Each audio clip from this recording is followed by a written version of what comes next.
Since its invention at the end of the 18th century, vaccines have been considered one of the most important discoveries in modern medicine.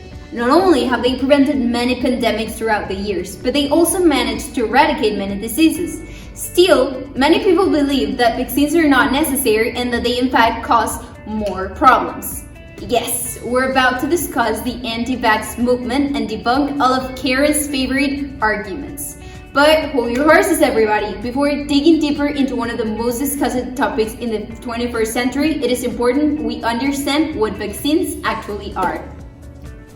According to the Public Health Organization, present in the United States of America, a vaccine works by training the immune system to recognize and combat pathogens, viruses, or bacteria. To do so, certain molecules of the pathogen, virus, or bacteria, called antigens, must be introduced into the body in order to trigger an immune response.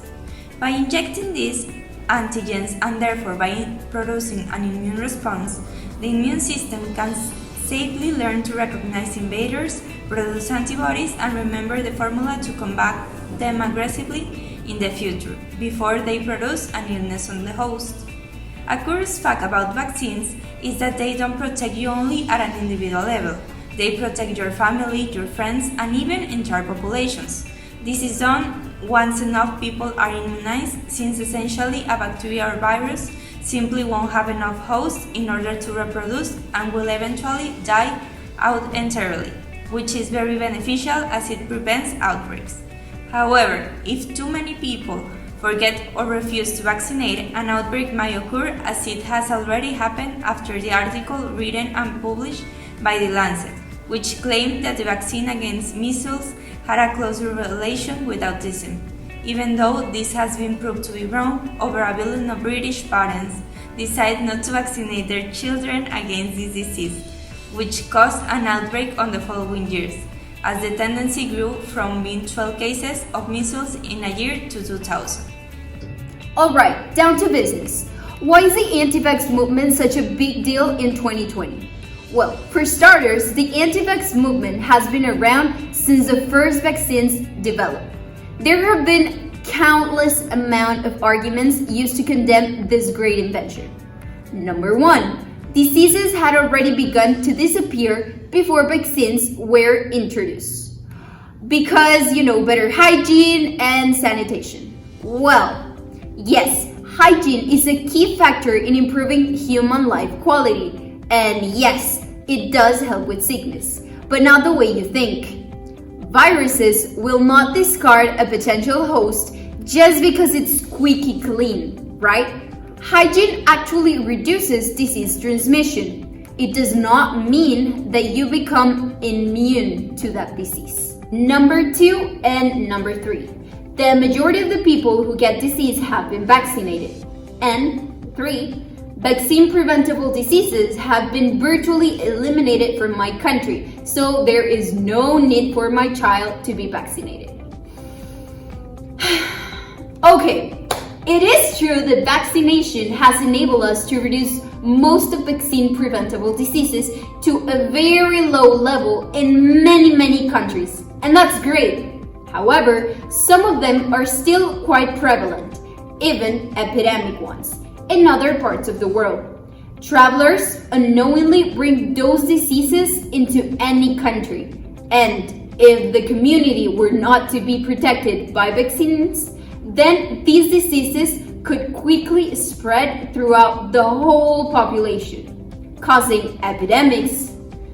Vaccination is what has caused pretty much disappearance of some diseases. If vaccination stops, the risk of diseases rising again is tremendous. Finally, the favorite argument against vaccines. Vaccines can give your kid autism.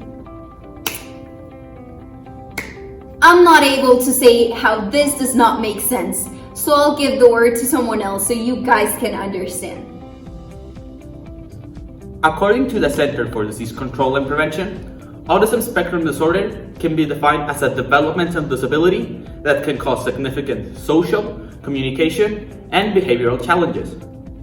As opposed to many medical conditions, there are no symptoms that are clearly visible or other factors that can be easily distinguished to detect that someone has ASD. The only difference someone with ASD may present would be the different ways of communicating, behaving, interacting, learning, but these are hard to identify as ASD since the abilities of people may range between challenged and gifted. Also, there is no medical test to diagnose any disorders. As a matter of fact, the term ASD covers a lot of different conditions on its own. Causes for developing ASD are somewhat uncertain, but some risk factors have been detected. For example, scientists have concluded that genetics are one of the most common risk factors, as well as being born to older parents or having a brother or sister with ASD. Also, there is no cure for ASD. Still, intervention during an early age has proven to be helpful to a child's development, and therefore it is encouraged to talk to a doctor as soon as possible if you suspect of any small children of having ASD. Multiple experiments have been performed in order to determine if autism spectrum disorder and vaccines are related, and all of them have proven that there is no relation between the two. The Institute of Medicine in 2011 proved with 8 different vaccines given to children and adults that the vaccines are safe. The Center for Disease Control and Prevention in 2013 made a study that proved that ASD is not caused by vaccines. They studied the amount of antigens from vaccines in the first 2 years of children with ASD and children without ASD. The results were the same. Children had the same amount of antigens regardless if they had ASD or not. Vaccines use a mercury-based preservative known as timorosol. The ingredient has been studied and it has been proven that it does not cause ASD, and also other ingredients in vaccines have been studied and there is no relation to ASD. Therefore, autism spectrum disorder and vaccines are not related in any way.